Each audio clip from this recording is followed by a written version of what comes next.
starting out, it can be difficult. Like, how do you hire someone great without any money in the bank? Yes. um, and my answer to that is don't hire unless you absolutely need to. And that comes Right. from experience because at a certain point we were scaling up very quickly. There's a lot of money in the creator space because a lot of companies wanted to move money to social media. So we had Yeah. so much money moving in. And I was like, oh my God, in order to handle all of this, we just need to hire whoever wants a job, boom, like, you have one, right? And that was tempting to do because I felt like hiring, like having good numbers from a like, oh, we hire so many people.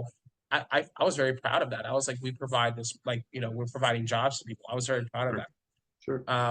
And I thought that was a metric of success personally. I said, okay, if I can hire, we had 30 people working for us, either part time or full time last year, right?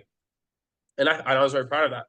But what happens when your initial, like, we had an industry change because people start talking about banning TikTok, and your main revenue source is TikTok. So what Mm, happens then? So mm, we have to go back and we have to look at our company vision. We have to look at our actual surveys. We have to go back and redefine this entire structure, which we've been doing over the past year, which from a hiring perspective, I found that maybe we should be slower to hire. mm. Because that means if we were slower to hire to begin with, perhaps we would have had some better feedback where we didn't have, and I think that's uh, didn't have the issues that we did. And I think that's important to note. Like now, we're being very slow to hire. Mm. Um, we're adding responsibilities and shifting around with current employees more.